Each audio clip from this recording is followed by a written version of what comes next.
मध्य प्रदेश के सीहोर में लगी भीषण आग ने लोगों को खौफजदा कर दिया। ऐसा लगा मानो आग सब कुछ खाक कर देने पर आमादा है। आग की वजह से भेरुंदा इलाके में अफरा तफरी का माहौल बना। ऐसी विकराल आग जो मानो सब कुछ खाक कर देने पर आमादा है। तस्वीरें सीहोर के भेरुंदा इलाके की हैं, जहां पर जेपी मार्केट में मौजूद 2 दुकानों में आग भड़क गई। देखते ही देखते आग इतनी तेजी से फैली कि पूरे इलाके में अफरा तफरी मच गई। आग की जानकारी मिलते ही फायर ब्रिगेड की टीम भी मौके पर पहुंची, जहां आग का विकराल रूप देखने के बाद फायर ब्रिगेड टीम के भी होश फाख्ता हो गए। जानकारी के मुताबिक जेपी मार्केट में मौजूद गिफ्ट और जूते की दुकान में आग लगी थी, जिसने कुछ ही वक्त में इतना भीषण रूप अख्तियार कर लिया कि इलाके में लोग खौफजदा हो गए।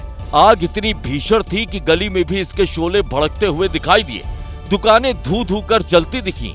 आसपास लोगों की भीड़ जुट गई। ऐसा लगा मानो आग की लपटों में पूरा इलाका ही घिर गया है। फायर ब्रिगेड की टीम ने घंटों की मशक्कत के बाद आग पर काबू पाया। आग किस वजह से लगी इसका पता नहीं चल पाया है। फायर ब्रिगेड की टीम मामले की तफ्तीश में जुट गई है। गनीमत रही कि इस अग्निकांड में किसी की जान नहीं गई। अगली खबर उत्तराखंड के हरिद्वार से है। हरिद्वार में टेंट हाउस में भीषण आग लगने से हड़कंप मच गया। आग के विकराल रूप को देखकर लोगों के होश यहां फाख्ता हो गए। हालांकि फायर ब्रिगेड ने कड़ी मशक्कत के बाद आग को बुझा लिया। धू धू कर जलता दिख रहा यह हरिद्वार का शिव शक्ति टेंट हाउस है, जहां अचानक ही आग लग गई। देखते ही देखते आग ने विकराल रूप धारण कर लिया। टेंट हाउस के भीतर से आग की भीषण लपटें उठती दिखाई दी। आग लगने की जानकारी मिलने के बाद पुलिस और फायर ब्रिगेड की टीम मौके पर पहुंची, जिसके बाद आग पर काबू पाने की कोशिश शुरू हुई। जिस टेंट हाउस पे आग लगी वो हरिद्वार के पुराने इंडस्ट्रियल इलाके में है। आग तेजी से टेंट हाउस में फैली, जिसने देखते ही देखते टेंट हाउस में रखे सारे सामान को जलाकर खाक कर दिया। आग पर काबू पाने के लिए फायर ब्रिगेड के 8 कर्मचारी लगातार कोशिश करते दिखे, जिन्होंने घंटों की मशक्कत के बाद आग पर काबू पाया। फायर ब्रिगेड की माने तो फिलहाल साफ नहीं है कि आग किस वजह से लगी। हालांकि पहली नजर में शॉर्ट सर्किट की वजह से आग लगने का शक जताया जा रहा है। गनीमत रही कि इस हादसे में किसी की जान नहीं गई। इस भीषण आग को देखने के बाद स्थानीय लोगों में भी खौफ साफ दिखाई दिया। यूपी के कौशाम्बी में हाई वोल्टेज करंट की चपेट में आने से एक डीसीएम में आग लग गई और आग इतनी भयानक थी कि ड्राइवर को कूदकर अपनी जान बचानी पड़ी। हादसा उस वक्त हुआ जब डीसीएम ट्राई साइकिल उतारने कंट्रोल रूम जा रही थी। तभी रास्ते में डीसीएम हाई वोल्टेज करंट के संपर्क में आ गई, जिससे आग लग गई और देखते ही देखते आग ने विकराल रूप ले लिया। आग की खबर लगते ही फायर ब्रिगेड की टीम मौके पर पहुंची, लेकिन तब तक आग पूरी तरह फैल चुकी थी। जब आग लगी तब ड्राइवर भी डीसीएम में मौजूद था, लेकिन गनीमत रही कि वक्त रहते वो डीसीएम से बाहर निकल गया। घायल एक ड्राइवर बस है, ड्राइवर था, उसको लेके एडमिट करा दिया गया और ठीक हालत पाई है उसकी। लेकिन सवाल ये है कि हाई टेंशन तार इतना नीचे क्यों था?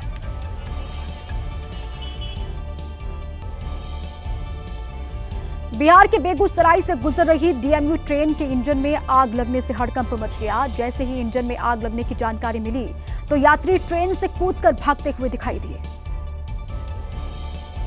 बेगूसराय में तिलरत से जमालपुर जा रही डीएमयू ट्रेन में तब हड़कंप मच गया जब लोगों को पता चला कि डीएमयू ट्रेन के इंजन में आग लग गई है। हादसे की आशंका को देखते हुए ट्रेन में सवार लोग नीचे उतर गए और अफरा तफरी का माहौल बन गया। ट्रेन के इंजन में आग लगने की खबर मिलते ही यात्री फौरन ही ट्रेन के नीचे उतर आए, जिन्होंने जब ट्रेन के इंजन को देखा तो उसमें आग की लपटें उठती हुई दिखाई दी। गनीमत रही कि ट्रेन के ड्राइवर ने सूझबूझ दिखाई और इंजन में आग लगने के बाद ट्रेन को फौरन रोक दिया, जिसके बाद ट्रेन के ड्राइवर ने आग बुझाई। तब कहीं जाकर ट्रेन में सवार लोगों की जान में जान आई। ट्रेन के इंजन में उठते धुएं से साफ है कि वक्त रहते ही ड्राइवर ने सूझबूझ नहीं दिखाई होती तो कोई बड़ा हादसा हो सकता था। हालांकि अभी तक ये साफ नहीं हो सका है कि ट्रेन के इंजन में ये आग कैसे लगी। ऐसे में पुलिस अब इस मामले की तफ्तीश में जुटी हुई है। यूपी की राजधानी लखनऊ में भीषण सड़क हादसा सामने आया है, जहां पर ओवरटेक करने के चक्कर में 2 गाड़ियों के बीच भीषण टक्कर हो गई और हादसे में घायल हुए ड्राइवर को पुलिस ने अस्पताल में भर्ती करवा दिया है। तस्वीरें साफ बयां कर रही हैं कि हादसा कितना भीषण था। सड़क पर पलटी हुई काले रंग की कार दिख रही है, जबकि दूसरी कार सड़क किनारे खंभे से टकराई हुई नजर आ रही है, जिस पर एक बोर्ड भी गिरा हुआ दिख रहा है। तस्वीरें लखनऊ के कला कोठी घाट इलाके की हैं, जहां पर ग्रीन कॉरिडोर पर दो गाड़ियां आपस में टकरा गईं। बताया जा रहा है कि ओवरटेक करने के चक्कर में तेज रफ्तार गाड़ी का कंट्रोल बिगड़ गया और फिर ये दूसरी कार से जा टकराई। हादसे के बाद एक कार सड़क के बीच में ही पलट गई, जबकि दूसरी बेकाबू होकर सड़क किनारे मौजूद खंबे से जा टकराई। जहां हादसा हुआ उसके पास ही मैरिज हॉल में शादी समारोह चल रहा था। लोगों ने गाड़ियों की टक्कर की आवाज सुनी तो वो बाहर निकले। हादसा देखने के बाद अफरा तफरी का माहौल देखने को मिला। हादसे की जानकारी पुलिस को दी गई, जिसके बाद मौके पर पहुंची पुलिस ने हादसे में घायल लोगों को कार से बाहर निकाला और उन्हें अस्पताल में भर्ती कराया। तेज रफ्तार की वजह से हुए हादसे से काफी देर तक अफरा तफरी का माहौल देखने को मिला। उत्तराखंड के उधम सिंह नगर में शुक्रवार को आए आंधी तूफान ने जमकर कहर बरपाया। आंधी की वजह से कई घरों की छतें उड़ गईं, तो कई जगहों पर सड़क पर पेड़ और खंभे भी गिरे हुए दिखाई दिए। शुक्रवार रात को उधम सिंह नगर में भी कुदरत ने जमकर कहर बरपाया, जिसके बाद कई इलाकों में हालात बेहद खराब दिखाई दे रहे हैं। उधम सिंह नगर में आंधी तूफान की वजह से कई घरों को नुकसान पहुंचा है। कई घरों की छत उड़ गई है। सबसे ज्यादा असर पहाड़गंज इलाके में देखने को मिला है, जहां आंधी तूफान से घरों को नुकसान पहुंचने की वजह से लोगों की जिंदगी रुक सी गई है। रुद्रपुर के मेयर विकास शर्मा ने अधिकारियों के साथ आंधी की वजह से हुए नुकसान का जायजा लिया। मेयर इस दौरान उन लोगों से भी मिले जिनके घर को आंधी तूफान की वजह से नुकसान पहुंचा था। उधम सिंह नगर में आई आंधी बारिश की वजह से कई जगह हादसे भी सामने आए। तस्वीरें नैनीताल रोड की है, जहां बोलेरो गाड़ी पर पेड़ उखड़कर गिर गया, जिसकी वजह से जाम के हालात बन गए। वहीं कई जगहों पर पेड़ और खंभे भी गिरे दिखे। गनीमत रही कि इस कुदरती आफत के बीच किसी की जान नहीं गई। 4 लोग घायल हुए हैं, जिन्हें अस्पताल में भर्ती कराया गया है। कोई जनहानि नहीं है और इनमें जो भी हेतु सहायता है उसके लिए तहसील से आवेदन की प्रक्रिया की जाए। अब आगे बढ़ते हैं। खबर बेंगलुरु से है। बेंगलुरु में एक शख्स ने बीच सड़क पर कुर्सी लगाई और आती जाती गाड़ियों के बीच चलती सड़क पर ही आराम से चाय पीना शुरू कर दिया। लेकिन जब इन जनाब की रील वायरल हुई तो लेने के देने पड़ गए।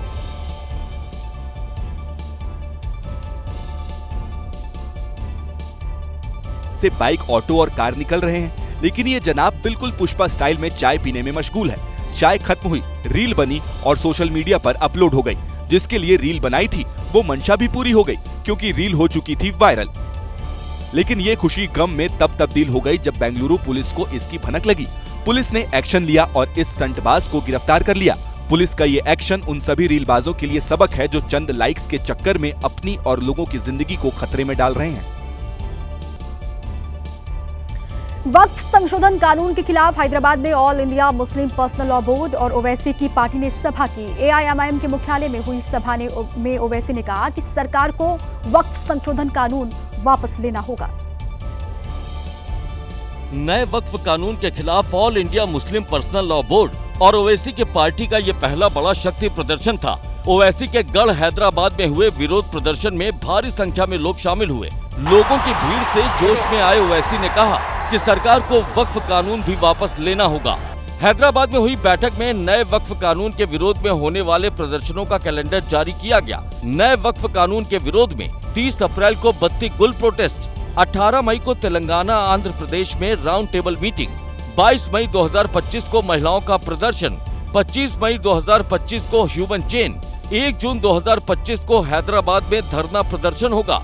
All India Muslim personal law board का कहना है कि जब तक सरकार बिल वापस नहीं लेती तब तक विरोध जारी रहेगा। हम झुकने वाले नहीं हैं, हम जमहूरी तरीके से लड़ेंगे। हमारे किसान भाइयों ने हमको रास्ता बताया, कानून को वापस लेना पड़ेगा। फिल्म मेकर अनुराग कश्यप ने अपने ब्राह्मण वाले विवादित बयान पर माफी मांग ली है, लेकिन उनके खिलाफ लोगों का गुस्सा थमने का नाम नहीं ले रही। अनुराग कश्यप के बयान से भड़के ब्राह्मण समाज ने प्रदर्शन किया है। जगह जगह हो रहे इन विरोध प्रदर्शनों और हंगामे की वजह चर्चित फिल्म निर्माता अनुराग कश्यप की एक विवादित टिप्पणी। गुरुवार को अनुराग कश्यप ने सोशल मीडिया पर ब्राह्मणों के खिलाफ कुछ ऐसा लिख दिया जिसे टीवी पर नहीं दिखाया जा सकता। इसी के बाद फिल्म मेकर के खिलाफ ब्राह्मण समाज का गुस्सा फूट पड़ा और सोशल मीडिया से लेकर सड़क तक अनुराग कश्यप का विरोध होने लगा। विवाद बढ़ा तो अनुराग कश्यप ने माफी नाम से एक पोस्ट किया। लिखा, कही हुई बात वापस नहीं ली जा सकती और ना लूंगा, लेकिन मुझे जो गाली देना है दो। मेरे परिवार ने ना कुछ कहा ना कहता है, इसीलिए अगर मुझसे माफी ही चाहिए तो ये मेरी माफी है। ब्राह्मण लोग औरतों को बख्श दो, इतना संस्कार तो शास्त्रों में भी है, सिर्फ मनुवाद में नहीं। आप कौन से ब्राह्मण हो तय कर लो, बाकी मेरी तरफ से माफी। लेकिन तंज के लहजे में अनुराग कश्यप की इस माफी के बावजूद ब्राह्मण समाज का गुस्सा थमने का नाम नहीं ले रहा।